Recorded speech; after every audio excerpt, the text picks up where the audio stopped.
Hallelujah, जय मसीह की। Praise the Lord. A very good morning. आइए एक और नए दिन की शुरुआत को हम परमेश्वर के साथ संगति करके करें। और आज का जीवित वचन मत्ती की अंजील उसके 16 चैप्टर से है, 24 टू 28 वर्स। और यहाँ पे यीशु मसीह अपने चेलों से कह रहे हैं, जो कोई मेरे पीछे आना चाहे अपने आप का इनकार करे और अपना क्रूस उठाए और मेरे पीछे हो ले। क्योंकि जो कोई अपना प्राण बचाना चाहे वे उसे खोएगा, और जो कोई मेरे लिए अपना प्राण खोएगा वे उसे पाएगा। हालेलुया। और जब हम इन वचनों को देखते हैं तो अपना इनकार करना क्या है। आज हम एक ऐसे समय में रह रहे हैं जब इट्स ऑल अबाउट अस, जबकि जीसस अपने चेलों से कह रहे हैं कि तुम अपना इनकार करो। लेकिन आज हम अपने आप को अगर प्रभु यीशु मसीह का चेला कहते भी हैं कि हम बॉर्न अगेन है, हम यीशु मसीह को फॉलो करते हैं, पर हम कितने धोखे में हैं। आज हम अपने लिए ही जीते हैं। आज देखिए, हम इतनी सारी सेल्फीज लेते हैं, क्या है वो? हम सेल्फ को सर्व कर रहे हैं। हमें यही है कि हम अच्छे दिखें, दूसरे हमें अप्रिशिएट करें, दूसरे हमारी चिंता करें, दूसरे हमारे बारे में सोचें, हमारे लिए दूसरे क्या कर रहे हैं, और हमें क्या अच्छा लगता है, हम क्या करना चाहते हैं। It's all about us.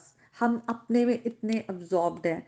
पर परमेश्वर नहीं चाहते कि हम ऐसी जो सेल्फिश लाइफ जिए, बल्कि जैसे परमेश्वर ने हमारे लिए अपने पुत्र को कुर्बान कर दिया, सैक्रिफिशियल लव दिखाया, परमेश्वर चाहता है हम भी वैसा ही जीवन जिए। हम परमेश्वर की विल के लिए जिए और परमेश्वर की प्रेजेंस में हम जिए।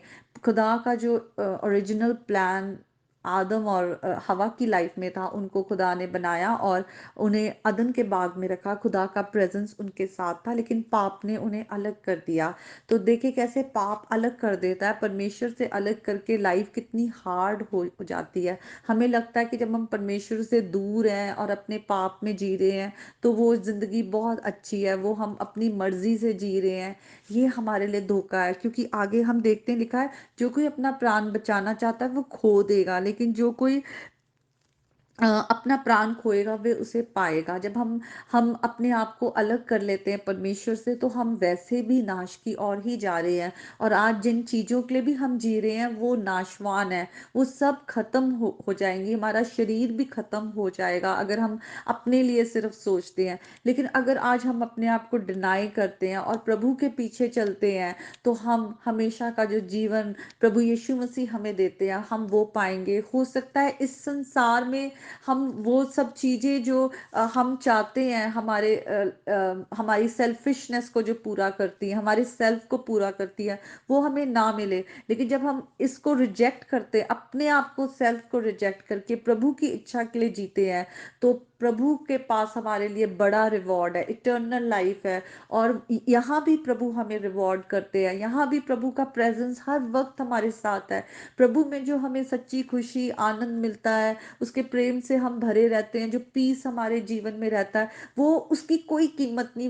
वो हम कहीं से नहीं पा सकते। लोगों के पास आज धन दौलत सब कुछ है, पर फिर भी उनके रिश्तों में खुशी नहीं, उनके घरों में खुशी नहीं है। फिर भी वो प्रभु को नहीं वो चूज करते, बल्कि वो अपनी सेल्फ को चूज करते हैं, वो संसार की चीजों को चूज करते हैं। लेकिन वो सब नाशवान चीजें हैं, क्योंकि लिखा है, यदि मनुष्य सारे जगत को प्राप्त करे और अपने प्राण की हानि उठाए तो उसे क्या लाभ होगा, या मनुष्य अपने प्राण के बदले में क्या देगा। क्योंकि परमेश्वर का दिन है, एक दिन जब प्रभु यीशु मसीह आएंगे महिमा में, उस दिन लिखा है हर एक को उनके कामों के जो हमने काम किए उसके अनुसार प्रतिफल मिलेगा।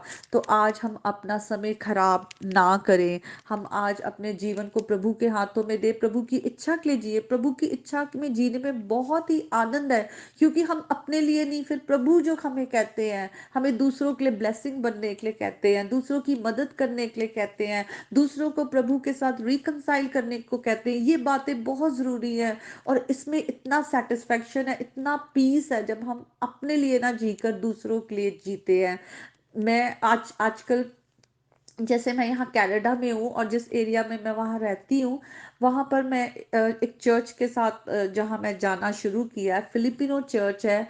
वो लोग, उनकी भाषा जो है अलग है, उनका खाना पीना अलग है, उनका बिल्कुल कल्चर अलग है। फिलीपींस से है वो लोग। पर उस चर्च के साथ जब से मैं जुड़ी हूँ, मुझे उस चर्च से इतना प्यार मिला है, वो लोग मैं उनके बीच में बिल्कुल अलग हूँ, फिर भी उन्होंने मुझे कभी अलग महसूस होने नहीं दिया। वो मेरे बारे में पूछते हैं, वो मेरे लिए प्रार्थना करते हैं, मेरी फैमिली के लिए प्रार्थना करते हैं, मेरी केयर करते हैं, मेरे को अपने मुझे अपने रियल भाई-बहन लगते हैं, इतना प्यार क्या है, वो सैक्रिफाइस कर रहे हैं, वो अपने लिए नहीं जी रहे, वो प्रभु की इच्छा के लिए जी रहे हैं कि वो दूसरों से प्यार दिखाएँ। और सचमुच जब मैं फर्स्ट टाइम उस चर्च में गई थी, मुझे था कि यहाँ पे तो सब अलग लोग हैं, फिलीपींस के हैं, यहाँ पे तो मुझे कोई इंडियन दिख नहीं रहे, शायद मैं आज यहाँ फर्स्ट टाइम आई हूँ और मैं शायद दोबारा ना आऊँ। पर मैं नेक्स्ट संडे गई, थर्ड संडे, फोर्थ संडे, और मैं उस चर्च के साथ जुड़ गई। और आज मैं उस जगह से जहाँ उस चर्च में जा रही थी, वहाँ से मैं अलग जगह आ गई हूँ, दूसरी जगह। लेकिन फिर भी मैं उनके साथ ज़ूम मीटिंग के द्वारा मैं उनके साथ जुड़ी हुई हूँ, क्योंकि मुझे वहाँ पर इतना प्यार मिलता है उनसे, मुझे वो भाईचारा मिलता है जो प्रभु में होना चाहिए। तो सचमुच अपने लिए नहीं, हम जब दूसरों के लिए जीते हैं तो उसमें बहुत आनंद आता है। मैं उनसे बहुत कुछ सीखती हूँ। सचमुच प्रभु ने मुझे यहाँ एक फैमिली दी है और इसके लिए मैं प्रभु की शुक्रगुजार हूँ। तो आप भी आज अपने जीवन को प्रभु को दें और प्रभु की इच्छा मांगे, प्रभु के लिए जिए। आज का वचन के द्वारा प्रभु आप सबको बहुत ब्लेस करे। May God bless you all.